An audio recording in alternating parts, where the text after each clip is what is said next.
ആർജവം, ഋജുത, നേരെ വാ നേരെ പോകുന്നുള്ള ബുദ്ധി.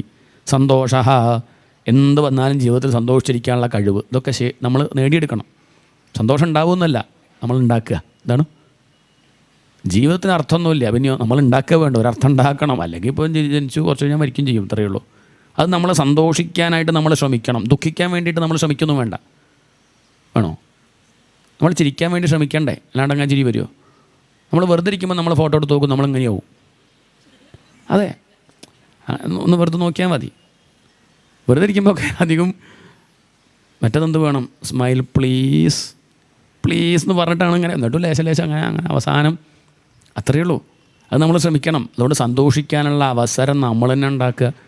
വലിയ എന്തോ കിട്ടിയാൽ മാത്രം സന്തോഷിക്കാൻ വിചാരിക്കേണ്ട. സൂര്യൻ ഉദിച്ചു, സന്തോഷം. ഇന്ന് രാവിലെ ബോംബെയിലെത്തി, സന്തോഷം. രാവിലെ പോയി കഴിക്കാനിരുന്നപ്പോൾ ഉപ്മാവ്, സന്തോഷം. നമ്മളിത് വേറെ എന്തെങ്കിലുമൊക്കെ അങ്ങനെയൊന്നും ഉണ്ടാവില്ല. നമ്മളെന്തോ വലുത് വിചാരിക്കുകയാണ്. അങ്ങനെ അത് വിചാരിച്ചിരിക്കലേ ഉണ്ടാവുള്ളൂ. രാവിലെ എണീറ്റുമല്ലോ, എത്ര പേരിന്ന് എണീക്കാത്തവരുണ്ട്. ഇന്നലെ കിടന്നു, എണീക്കാന്നുള്ള മട്ടിൽ കിടന്നവർ എണീറ്റില്ലല്ലോ. നമ്മൾ എണീറ്റു, സന്തോഷം.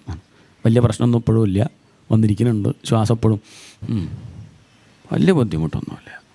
നടക്കുന്നുണ്ട്, കഥ കേൾക്കാൻ പറ്റണുണ്ട്, ഇരിക്കാൻ പറ്റണുണ്ട്, നടക്കാൻ പറ്റണുണ്ട്, നിൽക്കാൻ പറ്റണുണ്ട്. ഒക്കെ ഭാഗ്യമല്ലേ?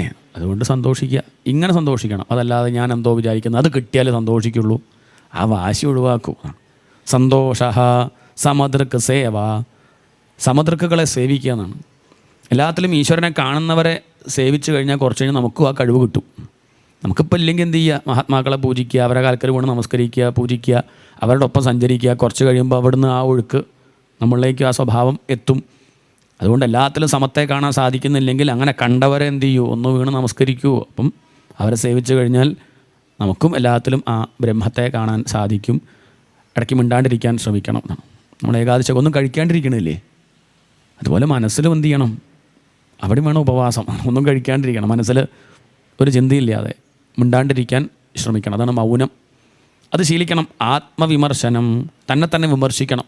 തൻ്റെ പോക്ക് ശരിയാണോ? ഇന്നലത്തേക്കാൾ കഷ്ടമാണോ ഇന്നെനിക്ക്?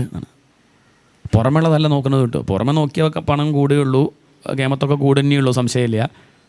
അകത്തേക്ക് ശ്രമിക്കണം. എൻ്റെ തൃപ്തി, എൻ്റെ സ്വഭാവം, ഞാൻ പണ്ടത്തേക്കാൾ അധപ്പതിക്കുകയാണോ നേരെയാവാണോ ചെയ്തെന്ന് ശ്രദ്ധിക്കണം.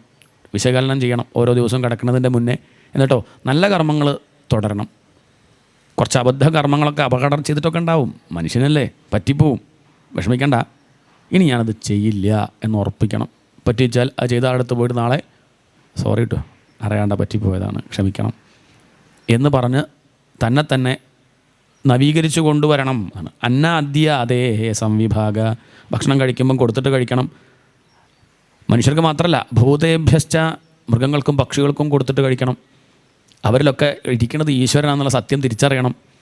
അവർക്ക് കൊടുത്തു കഴിഞ്ഞാൽ നമ്മൾ ഗുരുവായൂരപ്പന് കൊടുക്കാൻ മനസ്സിലാക്കണം. ആ നായ വാലാട്ടുന്നത് കണ്ടാൽ ഗുരുവായൂരപ്പൻ നേരെയായി വരും എന്ന് അനുഗ്രഹിക്കുകയെന്ന് അതൊക്കെ പറ്റും നമുക്ക്.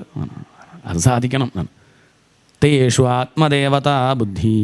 ഇങ്ങനെയൊക്കെ ഈ ലോകത്ത് കഴിയുകയാണെങ്കിൽ ശ്രവണം, കീർത്തനം, കുടുംബസമേതം ഇരുന്ന് ഭാഗവതം കേൾക്കണം, ഈശ്വര കഥകൾ കേൾക്കണം. കുടുംബസമേതം, ഒറ്റയ്ക്കല്ല. കുടുംബസമേതം ആരെങ്കിലും വന്നിട്ടുണ്ടോ? ഇല്ല. കുടുംബസമേതം വരണം. കുടുംബസമേതം ഇരുന്നിട്ട് ഭാഗവതം കേൾക്കാൻ സാധിക്കണം. അത്ര ഭാഗ്യം ഉണ്ടെങ്കിലേ സാധിക്കുള്ളൂ. ജോഡിയായിട്ട് വന്ന് കേൾക്കണം വെച്ചാൽ അത്ര എളുപ്പമല്ല. ഭഗവാന്റെ കാരുണ്യം അത്രയ്ക്കും വേണം. അത് വേണം. അങ്ങനെയാകുമ്പോഴാണ് ഐക്യം ഉണ്ടാവുക. അച്ഛനും അമ്മയും മക്കളും ഒക്കെ ഈശ്വര കാര്യത്തിൽ ഒരുമിക്കുക. മറ്റു പല കാര്യത്തിൽ ഒരുമിക്കണ്ടേ പറയണില്ല. മറ്റു പല കാര്യങ്ങൾക്കും വലിയ ഒരുമയാണ്. പക്ഷേ ഈ ഒരു കാര്യത്തിൽ അത് കേമത്തായിട്ട് കണക്കാക്കുക. അത് വലിയൊരു കേമത്തൊക്കെ ആയിട്ട് പറയുന്നവരുണ്ട്. ഞങ്ങൾ അങ്ങനെയാണ്, അച്ഛനും മകനും അങ്ങനെ ആയിക്കോട്ടെ. അച്ഛനും അമ്മയും മകനും ഒരുമിച്ചിരുന്ന് ഭാഗവതം വായിക്കുക പറഞ്ഞാൽ അത് രസമുണ്ട്. അത് കേൾക്കുക. ആ വക കാര്യത്തിൽ പോട്ടെ. ഒരുമിച്ചിരുന്ന് ഊണഴിക്കണവരില്ല, പിന്നല്ലേ ബാക്കി. പിന്നെ എങ്ങനെ സമാധാനം ഉണ്ടാവുന്നതാണ്? ഒരുമിച്ചിരുന്ന് ഭക്ഷണം കഴിക്കണമെന്നില്ല, ഒരുമിച്ചിരുന്ന് സന്ധ്യാനാമം ജപിക്കുന്നില്ല. അതിനൊന്നും വലിയ സമയമൊന്നും ആവശ്യമില്ല. 2 നാമം ജപിക്കാൻ ബുദ്ധിമുട്ടുണ്ടോ? 24 മണിക്കൂറില്ലേ? ഒരു 2 മിനിറ്റ് ഒരുമിച്ചിരുന്ന്, അതുപോലും ഇന്നില്ല. എന്നിട്ട് പരാതി പറയണത് ഐക്യമില്ല തിരുമേനി. ഇതില്ല. എങ്ങനെ ഉണ്ടാവുക എന്നാണ്. എങ്ങനെ ഉണ്ടാവും എന്നാണ്. ആദ്യം ഒരുമിച്ചൊന്നും ഇരിക്കണ്ടേ? നല്ല കാര്യങ്ങൾക്ക് പണ്ട് അങ്ങനെയായിരുന്നു. പണ്ട് ഒരുമിച്ചിരുന്ന് ഊണഴിക്കായിരുന്നു. ഊണഴിക്കുക പറഞ്ഞാൽ എല്ലാവരും വന്നിട്ടേ മുത്തശ്ശൻ കഴിക്കുള്ളൂ. അവിടെ അങ്ങനെ ഇരിക്കും, പ്ലേറ്റും വെച്ചിട്ട്. എല്ലാവരും വരട്ടെ, എല്ലാവരും വരട്ടെ. നമ്മൾ കുറേ ശപിച്ചിട്ടാണെങ്കിൽ പോയിരിക്കുമല്ലോ. അതുകൊണ്ടൊക്കെയാണ് വലിയ കുഴപ്പമൊന്നുമില്ലാണ്ട് മുന്നോട്ട് പോണത് എന്നാണ്. ഇന്നിപ്പോൾ അതില്ല. ഇന്ന് കുട്ടി വന്നിട്ട് താലുമായിട്ട് പാത്രം എടുത്ത ടി വിയുടെ മുന്നിൽ രംഗപൂജ അതായിട്ട് അങ്ങോട്ട് പോയി അവിടെ ഇരുന്നത് കണ്ടും കൊണ്ട് കത്തിക്കുത്തും അതും ഇതൊക്കെ കണ്ടും കൊണ്ട് കഴിക്കും. എന്താ കഴിച്ചത് അതിനെ നിശ്ചയില്ല. അങ്ങനെയൊക്കെയാണ് അവസ്ഥ. ഒരു വീട്ടിലാ താമസിക്കണമെന്ന് പറഞ്ഞിട്ട് കാര്യമില്ല, പരസ്പരം കാണുന്നില്ല, മിണ്ടുന്നില്ല, ഒന്നുമില്ല. ഭാര്യയും ഭർത്താവും മിണ്ടണമൊന്നുമില്ല. ഇനി മിണ്ടണുണ്ടെങ്കിൽ വാട്സപ്പിലാണ് ഒന്ന് വിട്ട് കിടക്കുമോ, ചൂടെടുക്കണോ. ഭാര്യ മെസ്സേജ് അയച്ചതാണ് ഭർത്താവിന്. അതിങ്ങനെ പറഞ്ഞാൽ അത് കേൾക്കില്ല, അയാളതിലാണ്. ഇങ്ങനെയൊക്കെയാണെന്ന് ലോകം എന്നാണ്. അവിടെയാണ് നമ്മൾ ഈ വിഷയം പറയണത്.